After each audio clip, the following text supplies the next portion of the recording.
Alors, cette ATP, cette adénosine triphosphate, comment est-ce que l'organisme la fabrique?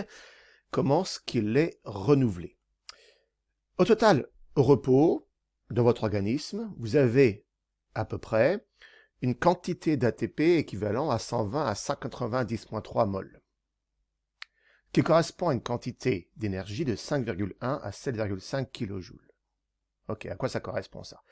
Eh bien, il faut savoir par exemple que pour faire une marche à 2 km/h, sur 30 mètres, donc parcourir 30 mètres en 60 secondes, donc une marche de 2 km/h. 2 km/h, c'est la marche de papy avec son déambulateur. C'est extrêmement lent. Eh bien, rien que pour faire cette marche, on dépense 9,3 kJ. Ceci pour vous montrer qu'il n'y a pas ou très peu de réserves d'ATP dans l'organisme.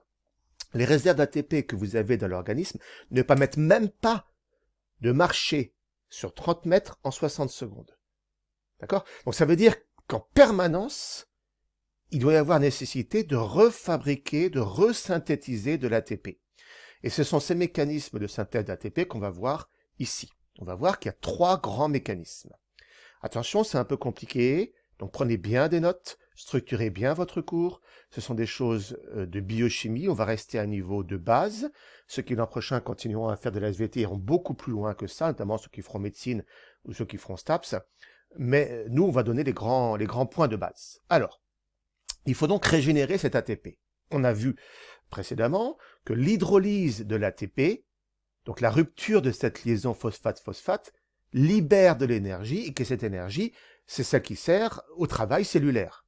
Bien, donnant de l'ADP. Mais que cet ADP qui est là doit être remobilisé pour reformer de l'ATP et que pour ça, il faut apporter de l'énergie. Et la question que nous, on va voir, c'est d'où vient cette énergie qui permet, à partir de l'ADP plus un phosphate, de redonner de l'ATP. Bien. Première origine de l'énergie. Nous avons tous dans nos muscles une molécule qu'on appelle la phosphocréatine. Plus le muscle est gros, plus il y a de phosphocréatine. Cette molécule de phosphocréatine peut très rapidement être hydrolysée en créatine. La phosphocréatine est hydrolysée en créatine. C'est très rapide. L'hydrolyse de cette phosphocréatine en créatine libère de l'énergie, libère un phosphate. Eh bien, ce phosphate peut être utilisé par l'ADP pour refabriquer de l'ATP. Donc, l'hydrolyse de la phosphocréatine libère de l'énergie qui permet de synthétiser de l'ATP. L'intérêt de ça, c'est que c'est extrêmement rapide. Le problème de ça, c'est qu'il n'y a pas beaucoup de phosphocréatine. Il y en a dans les muscles, mais pas des quantités phénoménales. Ce qui fait que cette façon de resynthétiser, de recycler de l'ATP ne pourra être utilisée que pour des efforts de très courte durée. Par exemple, si vous prenez l'haltérophilie. L'haltérophilie est fort de 4 secondes. Eh bien, l'intégralité de l'énergie qui va servir à faire l'effort de l'haltérophile, c'est l'énergie qui vient de l'hydrolyse de la phosphocréatine. Ce n'est pas de l'énergie qui peut venir de la respiration cellulaire telle qu'on l'a vu dans la vidéo précédente. Pourquoi? Parce que les mécanismes de respiration cellulaire mettent beaucoup plus de temps avant de se mettre en place. Et que sur un effort de 4 secondes, la respiration ne permettra pas de fabriquer l'ATP. Et que la source d'énergie qui va être utilisée, ça sera donc l'hydrolyse de la phosphocréatine. Un haltérophile, quand il fait son effort, quand il lève ses masses, là, il est en apnée. Il ne prélève pas d'oxygène. C'est aussi cette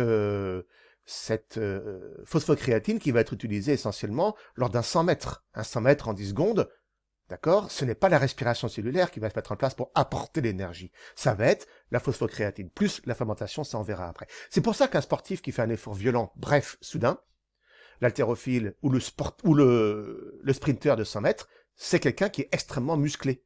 Parce que plus il aura de masse musculaire, plus il aura de phosphocréatine. Alors que le marathonien qui va courir un 42 km, lui, il est sec comme rien du tout. Il ne porte pas de muscle, parce que s'il portait plein de muscles, il serait trop lourd pour pouvoir courir 42 km.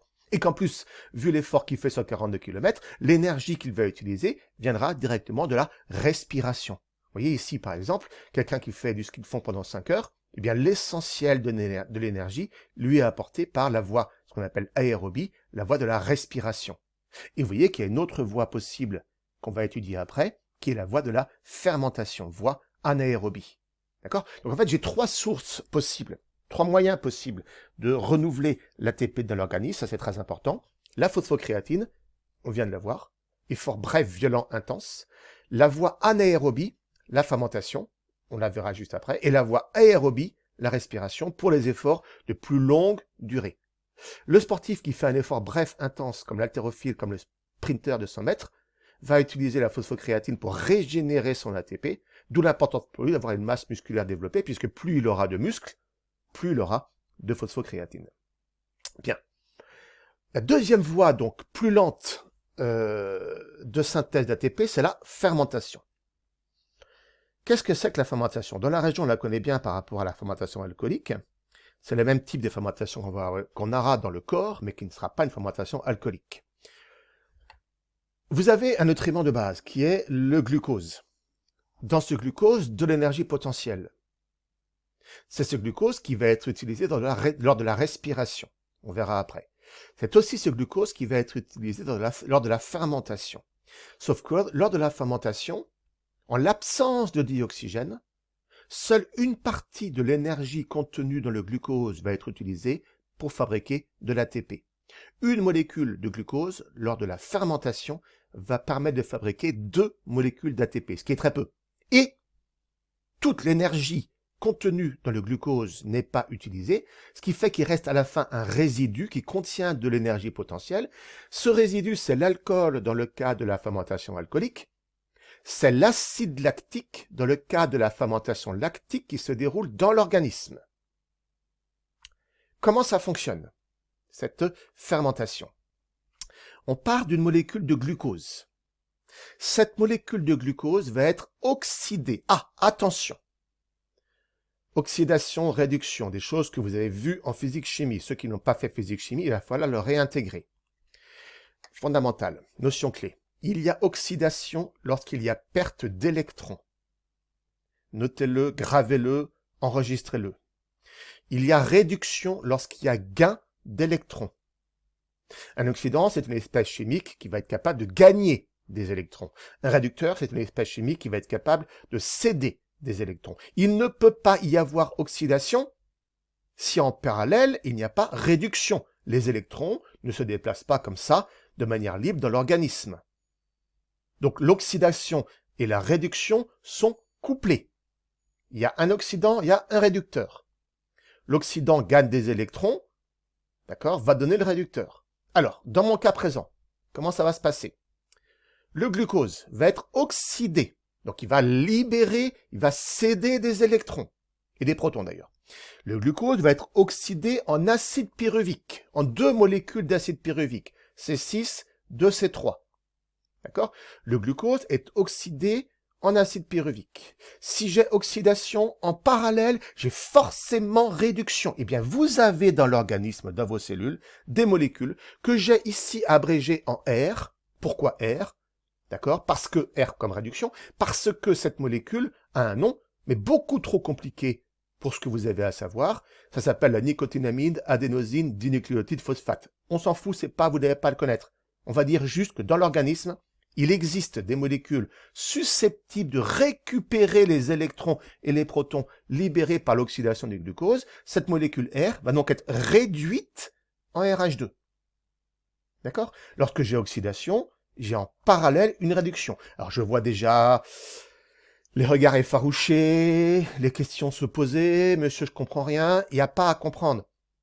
Le glucose est oxydé, si j'ai oxydation en parallèle, j'ai réduction. Vous avez dans l'organisme des molécules naturellement présentes qui sont capables de récupérer les protons et les électrons qui résultent de l'oxydation des glucoses pour former ici une molécule réduite. Et cette réaction qui est là libère de l'énergie.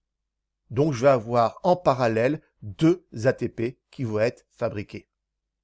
D'accord? Cette réaction, c'est ce qu'on appelle la glycolyse. Cette réaction, elle se déroule dans le cytoplasme des cellules. Cette réaction, elle est beaucoup plus complexe que ce que j'ai ici représenté. Dans le détail, la glycolyse, c'est ça. Bien évidemment, vous n'avez pas à connaître tout le détail de la glycolyse. Ceux qui l'an prochain seront en médecine ou seront en STAPS, ça sera à connaître par cœur. Mais en terminale, vous n'avez pas à connaître toute cette réaction. Vous avez juste à comprendre que dans le cytoplasme des cellules, en l'absence de dioxygène, c'est une voie anaérobie.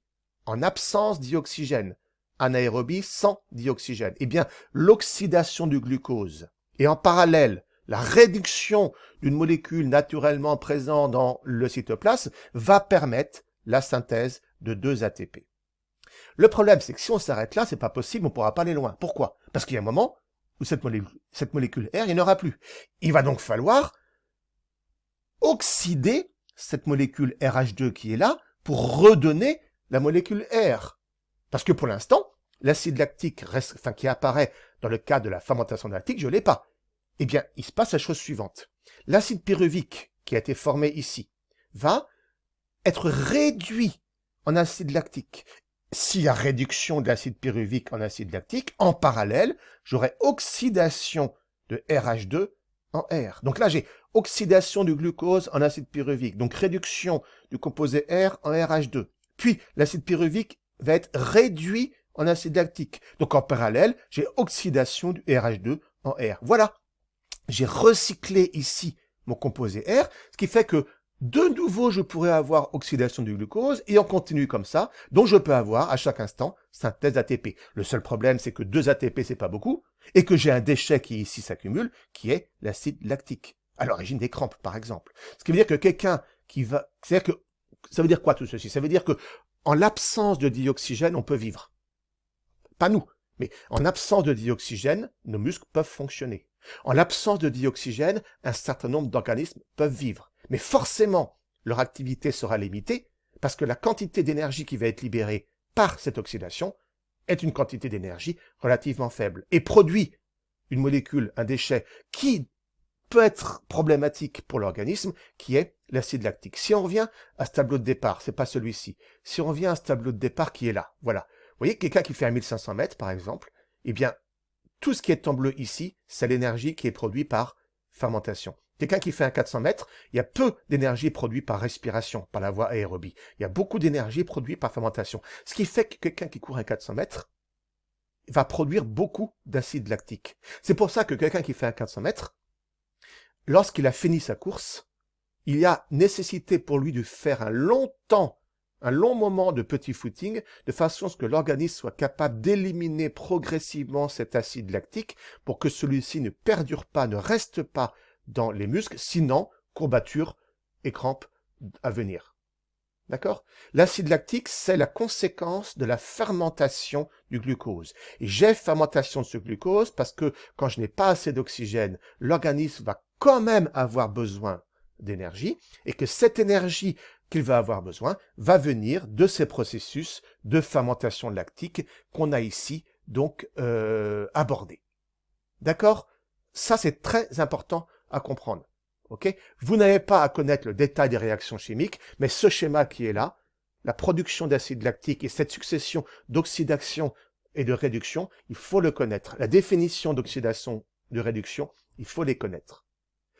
Donc, je résume. Production immédiate d'énergie par hydrolyse de la phosphocréatine. Si l'effort se prolonge, possibilité de produire de l'énergie par fermentation. La fermentation a lieu dans le cytoplasme. Pour l'instant, je n'ai pas parlé de dioxygène. Pour l'instant, je n'ai pas parlé de mitochondrie. La fermentation, c'est la voie anaérobie. Anaérobie en l'absence de dioxygène. Pour la plupart des efforts, pour tous les autres efforts, pour ce que vous faites au quotidien en ce moment, vous m'écoutez, vous prenez des notes, vous êtes assis, l'énergie dont vos muscles ont besoin ne vient pas de la fermentation. L'énergie dont vos muscles ont besoin ne vient pas de l'hydrolyse de la phosphocréatine. L'énergie qu'actuellement vous consommez au niveau de votre musculature provient de la respiration cellulaire. Cette respiration cellulaire, c'est la voie aérobie, c'est une voie qui va mettre en jeu du dioxygène, c'est une voie qui va se dérouler dans des organites particuliers qu'on trouve dans vos cellules, qu'on appelle les mitochondries. Eh bien, on va s'y attarder un peu plus, ça sera l'objet de la vidéo suivante. D'accord? Mais retenez bien ceci. Ces 3 voies, parce que ça peut donner lieu à pas mal d'exercices. Retenez bien ces 3 voies possibles de la production d'énergie. Voie d'hydrolyse de la phosphocréatine immédiate. Vous voyez que ça, dans la durée, c'est au tout début de l'effort. Voie de la fermentation, voie anaérobie. C'est la suite. Et enfin, si l'effort se prolonge, voie aérobie. Toutes ces voies d'hydrolyse de la phosphocréatine